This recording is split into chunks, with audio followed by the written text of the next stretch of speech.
فرمایا کہ ہم اس دین کو کامل کر چکے ہیں، اس دین کو ہم پسند کر چکے ہیں، ہم اس دین کو صرف اور صرف قبول کریں گے، دوسرے دین کو قبول نہیں کریں گے۔ اے نبی جی، ہم اس بات کی بھی آپ کو خوشخبری دیتے ہیں، اس بات کا بھی اعلان کرتے ہیں وَرَضِيتُ لَكُمُ الْإِسْلَامَ دِينًا، ہم اس دین سے خوش ہیں، یہ دین ہمیں راضی کرتا ہے، اس دین پر جو چل کر آئے گا وہ ہماری مراد پوری کرے گا، وہ ہمارا اطاعت اور فرما بردار سمجھا جائے گا۔ اب یہ ساری چیزوں کو، ان ساری آیتوں کو ہم ذہن میں رکھ کر سوچیں، ایسے دین میں اللہ تعالیٰ نے کسی چیز کی کمی نہیں رکھی، اس لیے کہ میں نے پہلے ہی کہا یہ دین، یہ مذہب الہی مذہب ہے۔ اللہ تبارک و تعالیٰ نے ہمیشہ سے، اللہ تعالیٰ کا قانون ہے، اللہ تعالیٰ کی سنت ہے، اللہ تعالیٰ کوئی بھی اپنے بندوں کی ضرورت دینی ہو دنیاوی ہو، اللہ تعالیٰ جتنے بھی انبیاء کو نازل کیا ہے، اللہ تعالیٰ نے بطور وحی ان پر اس کی طرف اشارہ فرما دیا اور مسائل کا حل فرما دیا ہے۔ اب ہم یہ دیکھیں کہ اللہ کے نبی علیہ السلام، کتاب اللہ تو دین تھا، اللہ تعالیٰ نے دین جو دے کر بھیجا اس کو کتاب اللہ کہتے ہیں، شریعت کہتے ہیں، اسلام کہتے ہیں، یا اسے دین کہیں۔ اللہ تعالیٰ کا ایک دستور ہے، اللہ تعالیٰ نے کتاب اللہ کے ساتھ رجال اللہ بھی بھیجا ہے۔ کتاب اللہ تعالیٰ کی کتاب، رجال ایسے افراد، ایسے لوگ جو اللہ تعالیٰ منتخب کرتا ہے کتابوں کے ساتھ بھیجنے کے لیے، جن پر کتابیں اتارنے کے لیے، جن کے صدقے اور وسیلے سے امت تک اپنا پیغام پہنچانے کے لیے جن افراد کو اللہ تعالیٰ چنتا ہے، ان چنندہ افراد کو، ان منتخب افراد کو، ان بعض مشخص لوگوں کو کہا جاتا ہے رجال اللہ۔ تو اللہ کے نبی علیہ السلام پر قرآن نازل ہوا ہے، شریعت دی گئی ہے، دین اسلام آپ علیہ السلام کے ذریعے سے عام کیا گیا ہے۔ تو اب اس میں اللہ تبارک و تعالیٰ نے قیامت تک کے لیے، اللہ تعالیٰ نے جب فرما دیا کوئی دین قبول نہیں ہے، تو ہر چیز اس میں ہے، چاہے وہ نماز کے تعلق سے ہو، روزے کے تعلق سے ہو، حج کے تعلق سے ہو، چاہے عبادات کے تعلق سے ہو، معاملات آپس میں ہمارے روزمرہ زندگی کے معاملات کے تعلق سے ہو، ہماری معاشرت، ہمارے بیوی بچے اہل خانہ کے ساتھ حسن تعلق، خاندان اور رشتہ داروں کے ساتھ حسن تعلق، دوست احباب کے ساتھ حسن تعلق، پڑوسیوں کے ساتھ ہمارا تعلق کس طرح ہونا چاہیے۔ اسی لیے یہ فرمایا گیا، کسی کو یہ اشکال ہو سکتا ہے، یہ قرآن پاک میں تو کہیں بھی تفصیل سے بیان نہیں کیا ہے، یہ بات صحیح بھی ہے۔ اللہ تعالیٰ نے قرآن پاک میں صرف یہ فرمایا نماز ادا کرو، اقیموا الصلاۃ، اقیموا الصلاۃ، تقریباً 72 سے 74 بلکہ 70 پر 4 سے زائد مقامات پر اللہ تعالیٰ نے ایک ساتھ نماز قائم کرو، زکوٰۃ ادا کرو، نماز قائم کرو، اقیموا الصلاۃ وآتوا الزکاۃ ویقیمون الصلاۃ ویؤتوا الزکاۃ، اس لفظ کا استعمال فرمایا ہے، نماز قائم کرو۔ لیکن کہیں بھی اس طرح اللہ تعالیٰ نے ذکر نہیں فرمایا۔ نماز کا مطلب یہ ہے کہ تم سب سے پہلے وضو کرو، وضو کرنے کے بعد نیت باندھو، نیت باندھنے کے بعد امام کی ابتدا میں کھڑے ہو جاؤ، ہاتھ اٹھاؤ، ناک کے نیچے باندھو، رکوع کرو، رکوع کے بعد سجدہ کیا جاتا ہے، سجدے کے بعد 1 رکعت مکمل ہوتی ہے، پھر 2 رکعت والی نماز ہے، 4 رکعت والی نماز کس طرح پوری کرنی چاہیے، اس طرح تفصیل سے ہمیں قرآن میں نہیں ملے گا۔ اسی وجہ سے اللہ تعالیٰ نے قرآن کے ساتھ رجال اللہ کو بھیجا ہے، اپنے منتخب بندوں کو، ان کی باتیں جو ہیں قرآن پاک کی تشریح ہوا کرتی ہیں۔ اسی لیے ہمارا یہ عقیدہ ہے کہ اللہ کے نبی علیہ السلام کی وحی، اللہ کے نبی علیہ السلام کی احادیث بھی وحی ہیں۔ آپ علیہ السلام نے جو احادیث مبارکہ بیان فرمائے، حضرت علماء، حضرت محققین لکھتے ہیں وہ احادیث جس میں اللہ کے نبی علیہ السلام نے احکامات بیان کیے، چاہے کسی بھی تعلق سے حکم ہو، دنیاوی تعلق سے احکامات ہو، ہمارے خرید و فروخت کے تعلق سے احکامات ہو، دینی تعلق سے احکامات ہو، ایسے احادیث تقریباً 5000 سے زائد ہیں۔ اللہ کے نبی علیہ السلام کے جو احادیث حضرات صحابہ بیان کرتے ہیں، حضرت ابو ہریرہ کا بارہا ہم نام سنتے ہیں، حضرت ام المؤمنین حضرت عائشہ رضی اللہ عنہ کا نام سنتے ہیں، یہ وہ صحابہ ہیں جو کثرت سے آپ علیہ السلام سے حدیث میں بیان کرتے ہیں۔ ہمارا اس سلسلے میں یہ ماننا ہے، ہمارا ایمان ہے اور ہمارا عقیدہ یہ ہونا چاہیے کہ احادیث بھی وحی ہے، جس طرح قرآن پاک اللہ کے نبی علیہ السلام پر وحی کے ذریعے سے نازل ہوتا تھا، جن آیتوں کو حضرت جبرائیل لے کر اترا کرتے تھے، یہ حدیث بھی حضرت جبرائیل لے کر اترے ہیں۔ ان الفاظ کو جو احادیث میں بیان کیے جاتے ہیں ان الفاظ کو بھی حضرت جبرائیل لے کر اترے ہیں۔ تو پھر فرق کیا ہے احادیث میں اور قرآن میں؟ بس صرف چھوٹا سا فرق ہے۔ ان باتوں کا جاننا ضروری ہے، یہ کوئی ہوائی فہمی نہیں ہے یا کوئی علمی بات، ایسی بات نہیں ہے کہ ہمیں اس کا جاننا ضروری نہیں ہے۔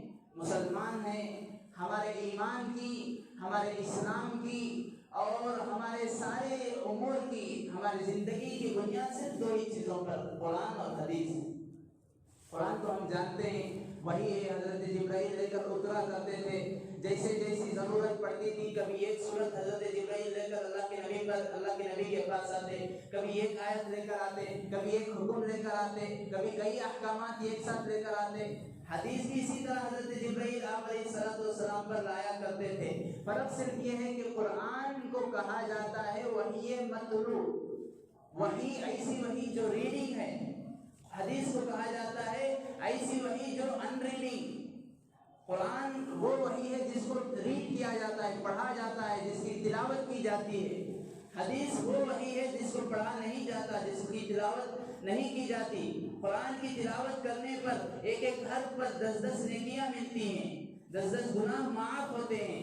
لیکن حدیث کے بارے میں ایسی کوئی وضاحت نہیں ہے، ایسا کوئی بیان نہیں ہے، اس لیے کہ قرآن ہو بہو اللہ تعالیٰ کا کلام ہے۔ دوسری کتابوں کو، تورات ہو حضرت موسیٰ علیہ السلام پر نازل ہوئی، انجیل ہو حضرت عیسیٰ پر نازل ہوئی، زبور ہو حضرت داؤد علیہ السلام پر نازل ہوئی، ان ساری کتابوں کو کہا جاتا ہے کتاب اللہ۔ وہ پیغام، وہ دین، وہ شریعت جو اللہ تعالیٰ نے نازل کیا ہے۔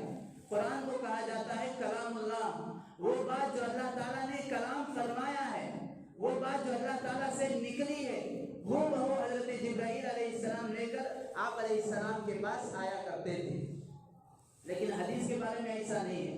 حدیث کے بارے میں یہ ہے کہ حضرت جبرائیل علیہ السلام ہو سکتا ہے وہی لفظ جو اللہ تعالیٰ نے بیان فرمایا اللہ کے نبی کے پاس لے کر آئے ہوں۔ پھر اللہ کے نبی علیہ السلام سے حضرت ابو ہریرہ نے سنا، حضرت عباس نے سنا، حضرت عبداللہ ابن عباس نے سنا، ام المؤمنین حضرت عائشہ نے سنا، عبداللہ ابن عمر نے سنا، عبداللہ ابن عمرو ابن عاص نے سنا۔ ایسے جو صحابی نے سنا اس نے اسی طرح نقل کیا ہے۔ جیسے مثال کے طور پر میں نے کسی کو کچھ کہا، بھائی فلاں سے کہہ دو کہ حضرت آپ کو بلا رہے ہیں، یہ میرے الفاظ ہیں۔ فلاں سے کہہ دو کہ حضرت آپ کو بلا رہے ہیں۔ میں جس سے کہہ رہا ہوں اب وہ جا کر کہے گا آبا حضرت بلا رہی تجھے۔ اب الفاظ میں فرق آ گیا، بات تو وہی ہے، حکم تو وہی ہے، مضمون وہی ہے، میں نے جو کہا اس نے بھی وہی کہا ہے، فرق صرف اس میں آیا، الفاظ میں آیا۔ ہمارے الفاظ کچھ اور تھے، پیغام پہنچانے والے کے الفاظ کچھ اور تھے۔ وہی حدیث کا سلسلہ، حدیث کے بارے میں بھی یہی بات ہے، بات وہی ہے جو اللہ کے نبی نے بیان فرمائی ہے، جو جبرائیل لے کر آئے ہیں، جو اللہ تعالیٰ نے دے کر بھیجا ہے۔ لیکن صرف اللہ کے نبی سے بیان کرنے والے صحابی، صحابی سے بیان کرنے والے تابعی، تابعی سے بیان کرنے والے تبع تابعی، اس طرح سلسلہ ہم تک آتے آتے آتے آتے صرف الفاظ بدل گئے۔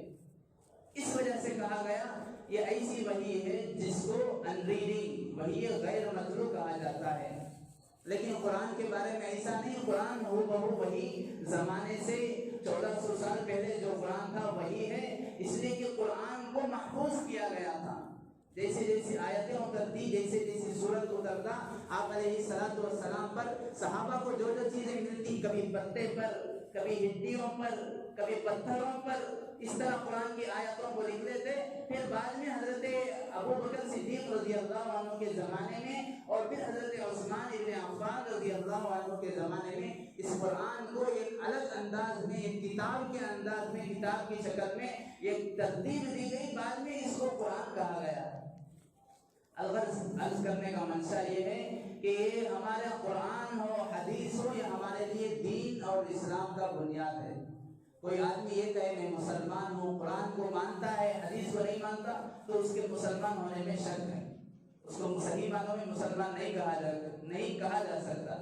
الغرض میں یہ عرض کر رہا تھا کہ قرآن اور حدیث یہ ہمارا آخری دین ہے۔ باری تعالیٰ نے فرمایا ہم اس کو پسند کر چکے ہیں، یہ ایسا دین ہے کہ اس کے علاوہ کسی اور دین کی گارنٹی نہیں دی، چاہے وہ موسیٰ علیہ السلام کا دین ہو، ابراہیم علیہ السلام کا دین ہو، عیسیٰ علیہ السلام کا دین ہو، داؤد علیہ السلام کی شریعت ہو۔ کسی کے متعلق یہ پروانہ یا سرٹیفکیٹ نہیں عطا کیا گیا کہ تم اس پر چلتے ہوئے آؤ گے میرے پاس، اس پر عمل کرتے ہوئے تو میں تمہاری بخشش کروں گا، یہ میں تمہیں معاف کروں گا، میں تمہارے دین کو پسند کرتا ہوں۔ یہ صرف اور صرف قرآن پاک کی خصوصیت ہے یا ہمارے دین کی خصوصیت ہے، یہ اعزاز ہے۔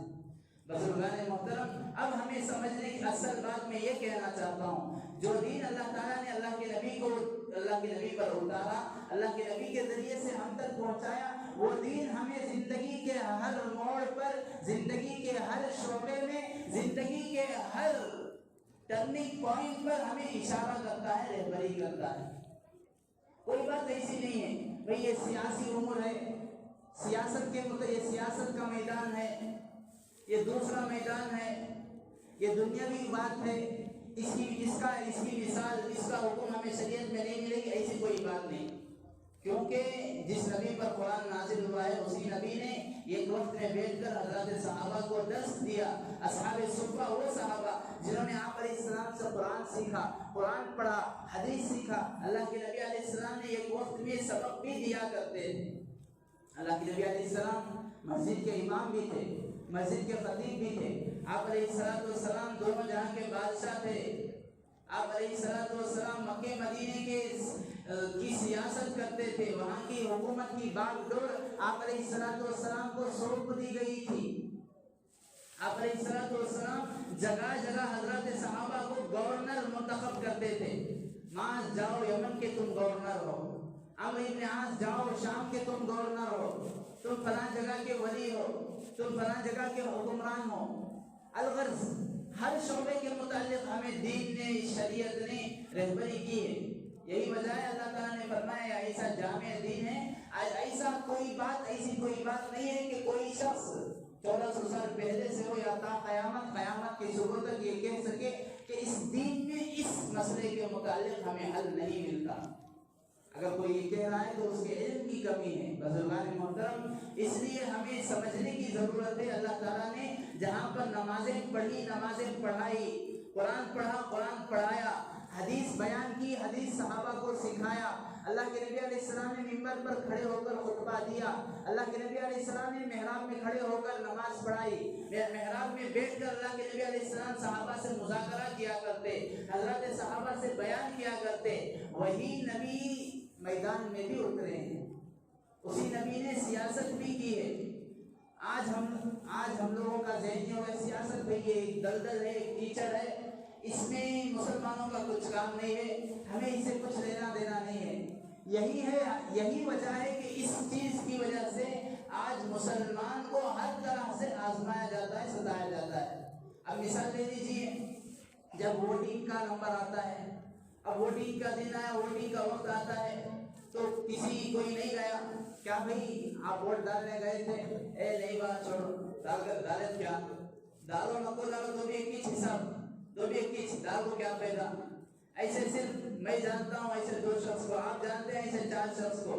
ایسی غافل اور غفلت میں پڑی ہوئی قوم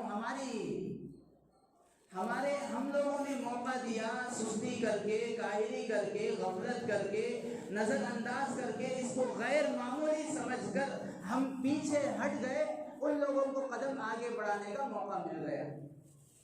یہی وجہ ہے کہ جب پچھلی مرتبہ جب یہ حکومت جو آج جن لوگوں کی حکومت ہے، یہ سب سے پہلے 2014 میں جب جیتی تھی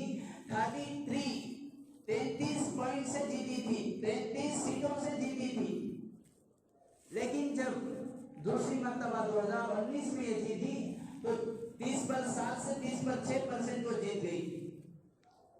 36 سے 37 پوائنٹ انہیں مل گئے، سیٹ مل گئے۔ اب یہ کس طرح بڑھ گئے یہ سیٹ، اور ان کے لیے پرسنٹیج، ان کے لیے یہ اوسط کس طرح بڑھ گیا؟ یہی ہے، یہی گول دائرہ ہے۔ ہم میں سے کتنے لوگوں نے یہ سوچ کر قدم کو پیچھے ہٹا لیا، ہم ڈالیں یا نہ ڈالیں اس سے کچھ ہونے والا نہیں ہے، چھوڑنا جو ہونا ہے سو ہوتا، اللہ تعالیٰ جو کرنا ہے کرتی ہے، ہمارے ہوتی سے کیا نہیں ہوتا۔ اسے بولتے ہیں ایسا تقویٰ جس کو مارا ہوا ہے لقوہ۔ بزرگان محترم ایسی سستی اور کاہلی کی وجہ سے یہ لوگ جیت گئے۔ پھر ان لوگوں نے اپنا ایک نظریہ بنا لیا، اب 36 سے 37% 100 میں سے اب بقیہ رہ گئے کتنے؟ بقیہ سارے لوگوں پر انہوں نے حکومت کرنے کا ایک وہی انداز شروع کیا جو یہاں پر گورے اور انگریز کیا کرتے تھے۔ وہ کیا ہے ہم سب جانتے ہیں، ڈیوائڈ اینڈ رول۔ اب چونکہ ان کے پاس ایک میجورٹی آ گئی، حالانکہ اگر دیکھیں تو یہاں پر ایک طرف ہے 36، ایک طرف ہے 36%، ایک طرف ہے 36 اوسط، بقیہ طرف کتنا بڑا اوسط ہے، کتنی زیادہ تعداد ہے۔ لیکن ان لوگوں نے اس میں کیا کیا، الگ الگ، کبھی ہندو مسلم، کبھی خود آپس میں مسلمان اس طرح فتنے برپا کیے، اس طرح فسادات برپا کیے، آپس میں لڑا دیے، ڈیوائڈ کر دیے۔ اب رول جو چاہے قانون لاؤ، چاہے CAA کا قانون لاؤ، چاہے NPR کا قانون لاؤ، چاہے NRC کا قانون لاؤ، اتنے پر بس نہیں ہے۔ اب الحمدللہ جب سے قانون لایا گیا، دیش کے ہماری سرزمین کے کئی سارے نوجوان، ہماری مائیں، ہماری بہنوں نے مسلسل اس کے خلاف احتجاج کیا، مسلسل اپنے آپ کو روڈوں پر لگا دیا، اپنے جان کی مال کی ہر طرح کی قربانی دی۔ حضرات علماء نے کئی سفریں کی، رات بھر میٹنگیں ہو رہی ہیں، رات بھر ان کے جو ہے اس سلسلے میں فکریں ہو رہی ہیں۔ ان ساری فکروں کا نتیجہ الحمدللہ وہ لوگ بوکھلا گئے، ان لوگوں کے پیروں تلے زمین ہٹ گئی، انہی کی چمچا گیری کرنے والے، انہی کی چاپلوسی کرنے والے ان سے بغاوت کر بیٹھے۔ اب یہ لوگ دیکھیں کہ تھوڑا نرم ہونا پڑے گا، اس لیے انہوں نے کہا ابھی حال ہی میں ٹھیک ہے، ہمارا ارادہ اب فی الحال NRC لانے کا نہیں ہے۔ صاف الفاظ میں انہوں نے کہا اب فی الحال ہمارا ارادہ NRC لانے کا نہیں ہے، مطلب یہ ہے کہ اب فی الحال نہیں لائیں گے تو مسلمان خاموش بیٹھ جائے گا، مسلمان سو جائے گا۔ وہی مسلمان جو پہلے گھروں میں سوتا تھا، وہی مسلمان جس کا روٹین یہ ہوتا تھا، روٹی کپڑا مکان بیوی بچہ دکان، وہی مسلمان جو صرف بیوی بچے کی فکر میں لگا رہتا تھا، اس کو پھر ہم اسی رخ پر لائیں، اس کو پھر ہم اسی روش پر لائیں، بعد میں ہم جو کرنا چاہیں مسئلہ ٹھنڈے ہونے کے بعد پھر کر سکتے ہیں۔ اسی لیے اکابر علماء نے کہا اتنے سے کام نہیں چلے گا، آپ کو یہ وضاحت کے ساتھ کہنا پڑے گا کم از کم 2024 تک جب تک ہماری حکومت رہے گی تب تک آپ اس کو لاگو نہیں کریں گے۔ آپ اس طرح کھلا وضاحتی بیان دو، اس کے بعد ہم سوچیں گے کہ احتجاجات کو بند کرنا ہے یا احتجاجات کو جاری رکھنا ہے۔ بزرگان محترم، ان احتجاجات کو بند کرنے کی بھی کئی ساری سازشیں کی گئی، کبھی ہوائی پھیری کی گئی، کبھی مزدورات پر اٹیک کیا گیا۔ ابھی قریب میں ایک بچی کا انتقال ہوا ہے، خبر سنتے ہی آنکھ کے بدن کے جسم کے رونگٹے کھڑے ہو جاتے ہیں۔ معصوم سی بچی ہے جس نے ابھی دنیا کا کچھ نقش و نگار نہیں دیکھا ہے، دنیا کی ریل پیل نہیں دیکھی ہے، دنیا کیا ہے، ماں باپ کیا ہے، کچھ نہیں جانتی، بے شعور معصوم سی ننھی سی گڑیا، مستقل تقریباً 40 دن تک احتجاجات میں، ان پروٹیسٹ میں رہنے کی وجہ سے، ٹھنڈ کی وجہ سے اس کی موت ہو گئی۔ بزرگان محترم، اگر ہم سوچیں، اگر کل قیامت کے دن اگر یہ بچی، اگر اس طرح دوسرے معصوم لوگ کل قیامت کے دن آ کر اگر ہمارا گریبان پکڑ لیں، جس طرح حضرات صحابہ اکرام کے متعلق حضرات علماء کہتے ہیں، جس طرح حضرات صحابہ نے ہم تک یہ دین کو پہنچانے کے لیے دین کی اپنے جان کی، مال کی، اولاد کی قربانی دی، کل قیامت کے دن وہ آ کر ہمارا گریبان پکڑ کر یہ ہم سے پوچھ سکتے ہیں ہم نے اس دین کی خاطر ہر ایک چیز کی قربانی دے دی، تم نے کیا کیا؟ بالکل اسی طرح اگر یہ معصوم بچے اور بچیاں، یہ معصوم نوجوان جن کا آگے فیوچر ہے، جن کا آگے ایک مستقبل ہے، جن کی مستقل نئی زندگی ہے، اگر یہ لوگ کل آ کر ہمیں پوچھ رہے ہیں ہم نے اس ملک کو بچانے کے لیے، اپنی سرزمین کو بچانے کے لیے ہم نے سب کچھ قربان کر دیا، تم نے کیا کیا؟ بزرگان محترم، ہمیں سب سے پہلے ہمارے اس نظریے کو ختم کرنا چاہیے۔ ہم میں سے اکثر لوگ ابھی بھی یہی سمجھتے ہیں کہ یہ ہندوستان بولے کیا بھائی، ہندوؤں کا ملک، اسی وجہ سے کئی لوگوں کو اس کی حقیقت معلوم ہی نہیں ہے. کئی مسلمان پڑھے لکھے لوگ، کئی MLA سب یہی کہتے ہیں کہ ایک وقت میں سارے جو ہے ہندوستان میں بسنے والے ہندو ہی تھے، بعد میں اسلام پھیلا ہے تو بعد سارے مسلمان ہو گئے، لہذا ہم سب ایک حساب سے ہندو ہیں. العیاذ باللہ، نعوذ باللہ. بزرگان محترم، ہمیں اس تاریخ کو یاد کرنا چاہیے، یاد رکھنا چاہیے. حضرت آدم علیہ السلام کہاں نازل ہوئے؟ مورخین نے لکھا ہے حدیث کی کتابوں میں، حضرت آدم علیہ السلام جو نازل ہوئے، جس سرزمین پر اترے، جس زمین کے ٹکڑے پر قدم رنجاں ہوئے، جہاں پر ان کا نزول ہوا، وہ ہندوستان کی سرزمین تھی. تو اس لحاظ سے سب سے پہلا انسان دنیا میں بھیجا جانے والا، دنیا میں آنے والا سب سے پہلا انسان مسلمان تھا اور ہندوستان میں آیا. سب سے پہلا پیغمبر حضرت آدم علیہ السلام تھے. وہ کہاں بھیجے گئے؟ ہندوستان میں بھیجے گئے. اتنا ہی نہیں، آگے چلیے، اس پیغمبر پر وحی لانے والا فرشتہ کہاں اترا؟ کس سرزمین پر اترا؟ ہندوستان کی سرزمین پر اترا. اور جو پیغام لایا گیا، جو دین لایا گیا، جو شریعت حضرت سیدنا آدم علیہ السلام پر اتری، کس سرزمین پر اتری؟ ہندوستان کی سرزمین پر اتری. حضرت آدم علیہ السلام کی اولاد میں حضرت شیث علیہ السلام، جو آگے چل کر دوسرے نبی بنے، دوسرے پیغمبر بنے، وہ کہاں نبی بنائے گئے؟ ہندوستان میں نبی بنائے گئے. ہم نے اپنی پچھلی پرانی تاریخ کو بھلا دی، جس کی وجہ سے یہ لوگ بھی یہی چاہتے تھے کہ پرانی تاریخ کو بھلا دیں، اور ان کے سامنے ہم ایک ایسا نقش و نگار پیش کر کے، تاریخ کو مسخ کر کے، تاریخ کو ملیا میٹ کر کے ہم ان کے سامنے ایسا پیش کریں گویا کہ یہ مجبور ہیں. ہندوستان نام لیتے عموماً ہمارے نوجوان بھائیوں کے ذہن میں، اور ایک بہت پرانے عرصے تک، بہت پہلے تک خود ہمارے ذہن میں بھی یہ بات آتی تھی، ہندوستان میں لفظ ہے ہندو، اس واسطے اس کا نام ہندوستان رکھا گیا ہے. وہی پیغمبر حضرت شیث علیہ السلام، جو دوسرے نبی بنے، حضرت آدم علیہ السلام کی اولاد میں سے ہیں، اس حضرت شیث علیہ السلام کی اولاد میں ایک شخص پیدا ہوئے جن کا نام ہے ہند. وہ ہندوستان ہی میں بسے. ان کے اولاد ان کے بیٹوں کے بیٹے، بیٹوں کے بیٹے، بیٹوں کے بیٹے، یہ خاندان گویا کہ ایک علاقہ گویا کہ ان کا ہو گیا.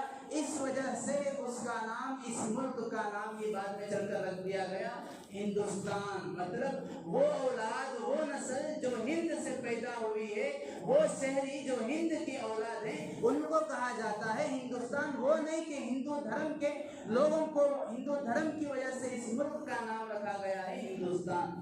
جس طرح ہم یہ میں ایسی باتیں نہیں ہیں، ہو سکتا ہے ہم لوگوں کو لگے ایک نئی بات، اس لیے کہ عموماً یہ ساری چیزیں ہمارے سامنے نہیں آتی، نہ کوئی بیان کرتا ہے، نہ ہم نے کبھی جاننے کی کوشش کی، نہ ہم نے پڑھا ہے، نہ ہم نے سنا، جس کی وجہ سے ایک نئی چیز لگتی ہے. لیکن یہ حقیقت ہے. مثال بھی میں آپ کو دیتا ہوں. پہلے زمانے میں، اللہ کے نبی علیہ السلام کے زمانے میں، جس طرح آج ہمارے یہاں خاندان ہوتے ہیں، سید خاندان، یہ پٹھان خاندان، اور اسی طرح محمد نام رکھنے والے، ان کا ایک الگ خاندان ہوتا ہے. اس زمانے میں آپ علیہ السلام کے زمانے میں قبیلے ہوا کرتے تھے.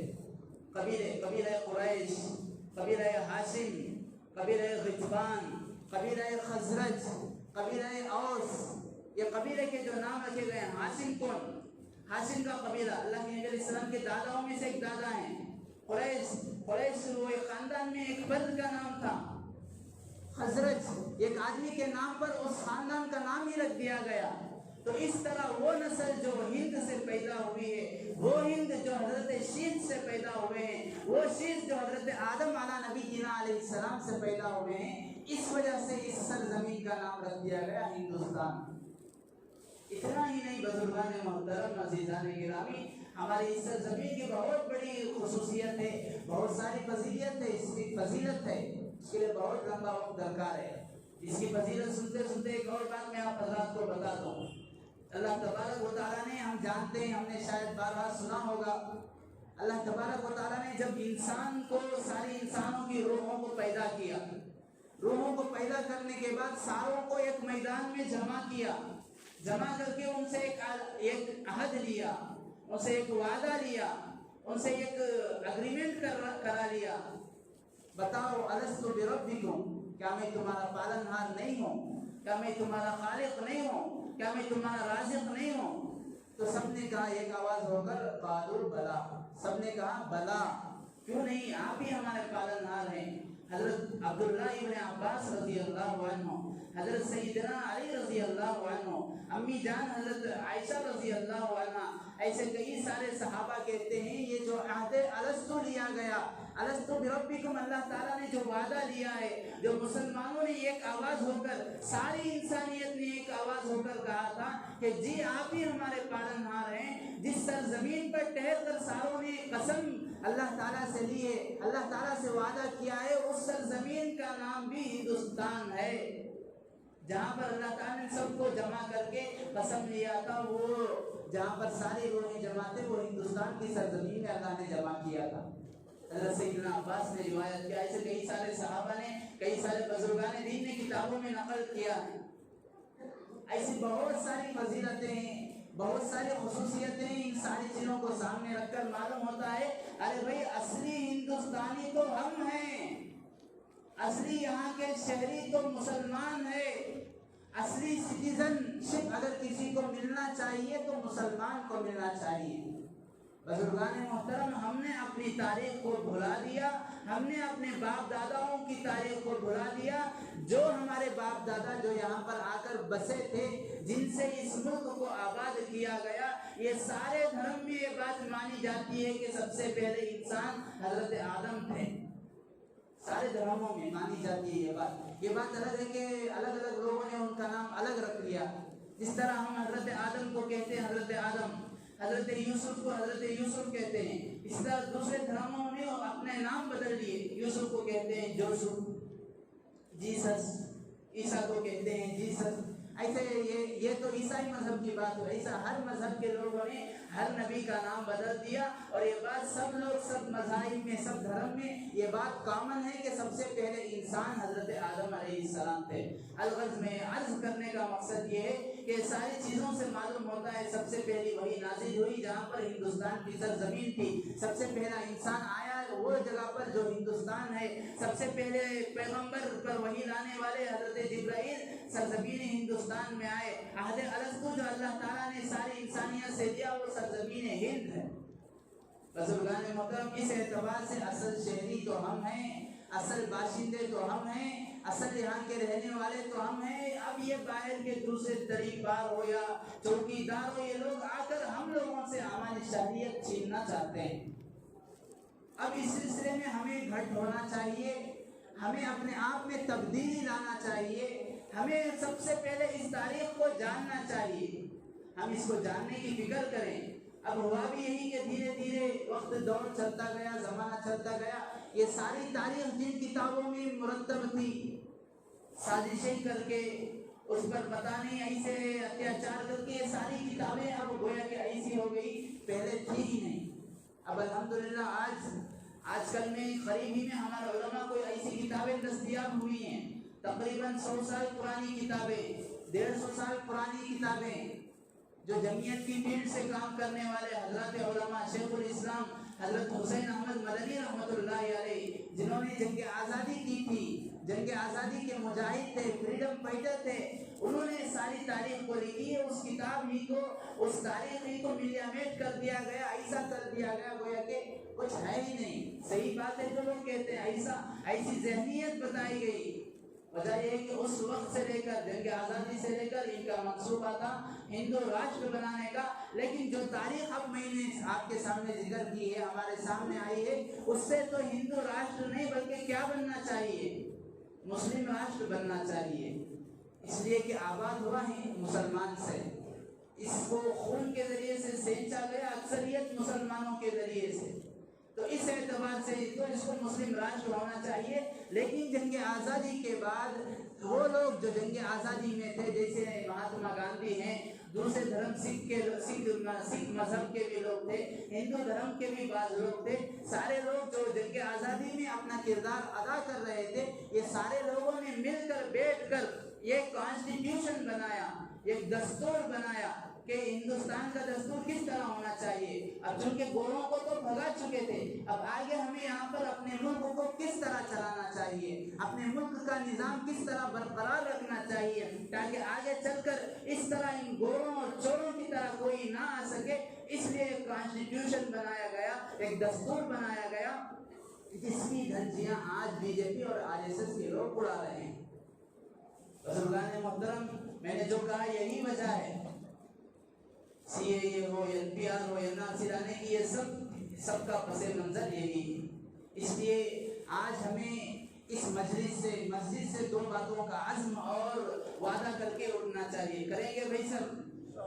دو باتیں ہم اگر ٹھان لیں گے، ضرور بھی ضرور یاد رکھیں، میں قسم کھا کر کہتا ہوں، حضرات علماء نے کہا ہے، بزرگان دین نے کہا ہے، اللہ تعالیٰ وہ آثار دکھلا رہا ہے کہ انشاءاللہ ضرور بھی ضرور وہ تاریخ لوٹ آئے گی جو تاریخ حضرت سیدنا آدم سے شروع ہوئی تھی، بسی تھی سرزمین، آباد ہوئی تھی مسلمانوں سے. انشاءاللہ پھر اس سرزمین سے، اس ہندوستان کے چپے چپے سے کلمے اور اسلام کی آوازیں ضرور بلند ہوگی اگر صرف ہم دو باتوں کا عزم کر لیں. سب سے پہلی تو یہی ہے کہ وہ اسلامی قلعے جہاں سے ہماری دینی رہبری کی جاتی ہے، دنیاوی رہبری کی جاتی ہے، جسے ہم مساجد کہتے ہیں، اس کو آباد کرنے کی فکر کریں گے بھائی سب. دوسری بات ہے، اب یہ تو ہوا دنیاوی، یہ تو اخروی اعتبار سے، یہ تو عبادت کے اعتبار سے، یہ تو اللہ تبارک و تعالیٰ کے سامنے جھکنے کے اعتبار سے، اور دوسرا اسباب بھی تو ہونا چاہیے.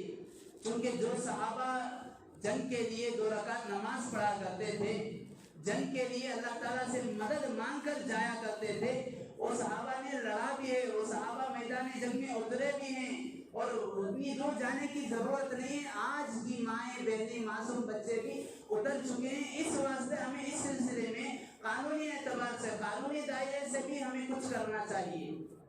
اب ظاہر سی بات ہے، ہر ایک آدمی قانون نہیں جانتا، اسی لیے محققین نے کہا ہے کہ سب سے زیادہ ان پڑھ، سب سے زیادہ پڑھے لکھے یہ نہیں، ایسی قوم جو ان پڑھ ہے وہ مسلمانوں ہی میں ہے. اس واسطے یہ سوچ کر حضرات علماء، دوسرے مفکران کی مشوروں سے ہمارے صوبہ کرناٹک میں ایک کمیٹی بنائی گئی، جوائنٹ ایکشن کمیٹی. یہ کیا ہے؟ جب سے یہ مسئلہ اٹھا، سی اے اے کا ہو، این پی آر کا ہو، این آر سی کا ہو، تب سے ایک کمیٹی بنائی گئی. اس میں آئی اے ایس بڑے بڑے اونچے درجے کے آفیسر ہیں، پولیس طبقے کے بھی لوگ ہیں، وکلاء اور ایڈوکیٹ طبقے کے بھی لوگ ہیں، علماء بھی ہیں، اور ہر طرح کے لوگ، ہر دھرم کے، ہر مذہب کے لوگ، ہندو بھی ہیں، سکھ بھی ہیں، پادری، سب طرح کے لوگ ہیں. سب مذہب سے چنندہ بڑے بڑے لوگوں کو لے کر ایک کمیٹی بنائی گئی جو وقتاً فوقتاً ہمیں رہبری کرتی رہے گی. اب اس سلسلے میں ہمیں نمازوں کو، مساجد کو آباد کرنے کے ساتھ ساتھ جب ہم سے کہا جائے، جب ائمہ ندا لگائیں، جب مساجد سے آواز آئے چلو نکلو، کہو، ہم نکلیں گے انشاءاللہ. انشاءاللہ کی آواز اس نے آ رہی نا؟ کہو جب ہمیں بلایا جائے ہم نکلیں گے انشاءاللہ. جب ہمیں کھڑایا جائے ہم کھڑیں گے انشاءاللہ. جب ہمیں للکارنے کہا جائے ہم للکاریں گے انشاءاللہ. اس لیے کہ اسی گلی کی ہیں خاک سے، یہی خاک اپنی مٹائیں گے.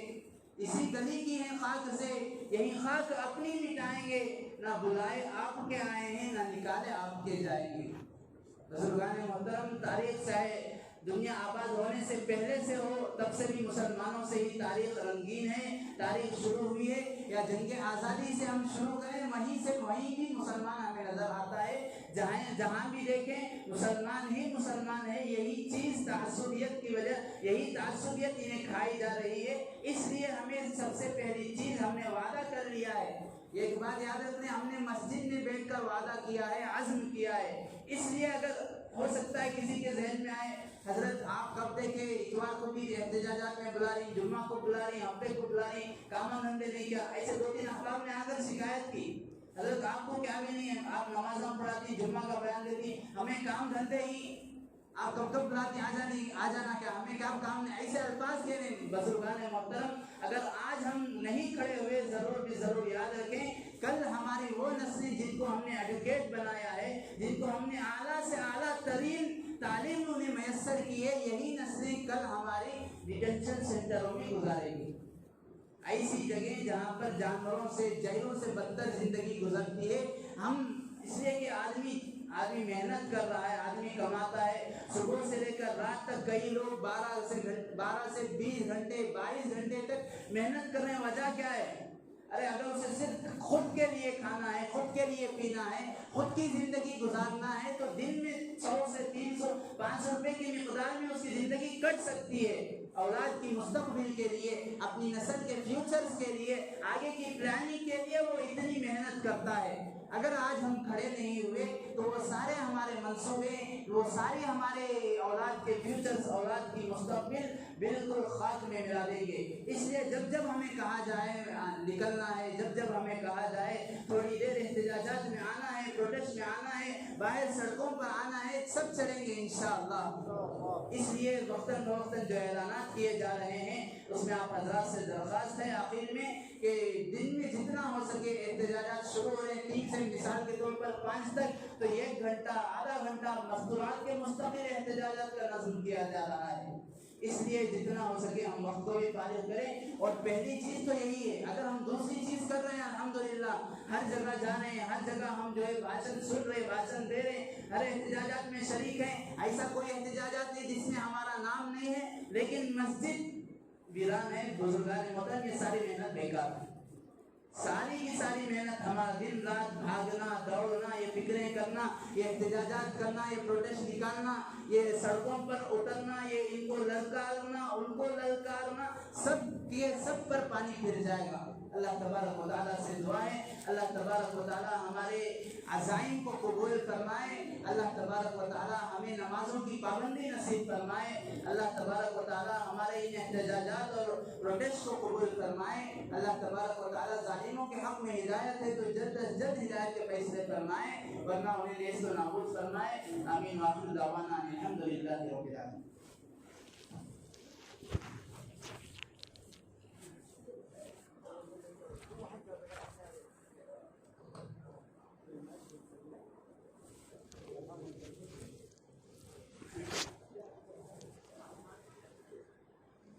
Thank you.